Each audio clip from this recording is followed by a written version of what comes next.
Muchas gracias, Javier. Pues de un jurista con mayúsculas pasamos a un médico con mayúsculas, que yo creo que es la mejor definición, para el doctor Laborda, director médico de AMA y presidente de la Sociedad Española de Valoración de Daño Corporal.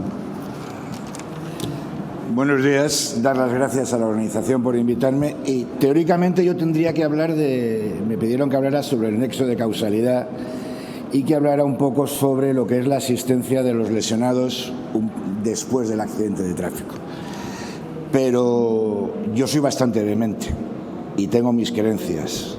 Soy médico ante todo y la ley de tráfico, lo siento, pero sigue siendo un problema en cuanto a la asistencia para con los pacientes. No se victimiza, se ha demostrado que el accidente de tráfico, sobre todo el esguince cervical, no el latigazo cervical, que es el latigazo cervical, se empeña todo el mundo en hablar del latigazo cervical. El latigazo cervical es un movimiento fisiológico, no es ningún tipo de lesión. La lesión es el esguince cervical, con lo cual tenemos que hablar como médicos. El problema es que en los accidentes de tráfico los últimos que opinamos somos los médicos. Opinan, lo siento, abogados y fundamentalmente tramitadoras de compañías de seguros, que son las que han complicado absolutamente todo lo que es la asistencia derivada de un médico. No jugamos con las cartas boca arriba. El paciente, por parte de la compañía, cree que la compañía lo que quiere es no indemnizarle y la compañía piensa que el abogado y el lesionado lo que quieren es engañarle, no pagar. Con lo cual, aquí desconfiamos de todos. Se habla del artículo 135 y se dice el estudio biomecánico y se tiene que retirar porque se refieren a la biomecánica del coche, y eso es tasación de daños materiales de un coche. Se habla del criterio de intensidad para valorar el esguince cervical. Señores, pero lo que estamos haciendo es valorar las lesiones que tiene un coche, un Delta V, que no sirve para nada fisiológicamente para valorar cuáles son las lesiones de un coche. Perdón, de un lesionado. Porque nadie piensa cuál es la posición en la que iba sentado el paciente, cuánto pesa. No es lo mismo un impacto posterior a una determinada velocidad, para mí que pienso que peso 110 kilos, que para una persona que pese 80 kilos. No es lo mismo hacer uso del cinturón de seguridad y no es lo mismo que sea un niño, la silla de retención. Bueno, pero, ¿y si la persona en ese momento estaba inclinada para buscar algo en el salpicadero? El mecanismo de lesión no será lo mismo. Luego, lo que adolece la ley es que, y ojo, soy el director médico de una compañía de seguros, queremos aminorar muchas indemnizaciones y por eso a mí se me echó de la comisión de seguimiento del baremo, porque no me creía que el esguince cervical desapareciera. Los traumatismos vertebrales menores, como médico se lo digo, no existen como diagnóstico clínico en la OMS. Es algo que hemos hecho porque la ley tiene un artículo que dice que si se llega a los 6 puntos se podrá valorar la indemnización por pérdida de calidad de vida. Y entonces lo que se hace al hablar del traumatismo vertebral menor es dejar el arco comprendido entre 1 y 5. No llego a 6, no aplico la posibilidad de abonar entre 1.500 y 15.000 euros por pérdida de calidad de vida. Luego, hay que ser más honrados, es decir, el accidente de tráfico, con todas las víctimas y todo lo que ha dicho la subdirectora, es verdad, es un mal, es endémico. Pero realmente se ha convertido en un negocio, guste o no guste. Las compañías queremos ahorrar y paralelamente han salido algo que tiene una finalidad preciosa, pero que no funciona, que es el convenio de asistencia sanitaria con las clínicas privadas y con la Seguridad Social. Cuando tú tienes un accidente de tráfico te llevan a la Seguridad Social. Seguridad Social que te pasa los gastos por TIREA, pero la primera, porque en cuanto te dan de alta, los médicos de asistencia sanitaria de la Seguridad Social se inhiben, incumpliendo o cercanos a poder estar cerca del 320 por denegación de socorro y además privándole a la Seguridad Social de unos ingresos pingües por seguimiento de asistencia sanitaria. Pero surgen las clínicas.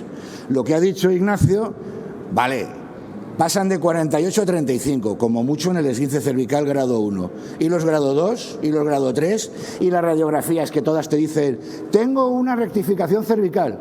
Eso no es una patología, eso es una imagen radiológica, que yo modifico inclusive disponiendo que el foco del rayo, en lugar de estar a 1,20, esté a 1, con lo cual magnifico y deformo. ¿Cuántas pruebas no se hacen? La subjetividad del dolor. ¿Por qué sigue existiendo tanta litigiosidad con los esguinces cervicales? Porque el baremo está pensado para que el 95% de las lesiones que vemos son derivadas de esguinces cervicales. Pero la situación es en que las clínicas que tienen que atender al paciente cogen al paciente y hacen y deshacen. Periódicamente te mandan una serie de informes que tú tienes que pagar obligatoriamente porque si no te llevan a una subcomisión de UNESPA, con lo cual estás indefenso. Tienes que hacer un informe médico, tienes que pelearte, pero cuando en esa subcomisión la mayoría de la que juzga no son médicos. Con lo cual estamos vendiendo algo que realmente no funciona. ¿Quién es el realmente perjudicado? El lesionado. Porque aquí gana todo el mundo menos él. Todo el mundo opina menos él. Al final, el problema es que queremos tener unas leyes buenas que no son bastante antiguas. La del 68 era la ley de obligación del seguro obligatorio a motor, que es cuando surge AMA. Después vino la orden ministerial del 91. Yo ya soy muy viejo. Yo en la orden ministerial del 91 ya trabajaba con Mafre en la elaboración de esas leyes.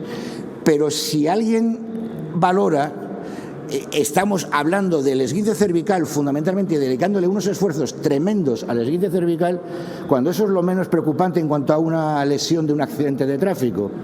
Y las amputaciones y los lesionados medulares, si no hubiese sido por la Fundación Aslesme, pues mal andarían, mal estarían cubiertos. Marco Goyos se desvivió por crearlo y pelearlo.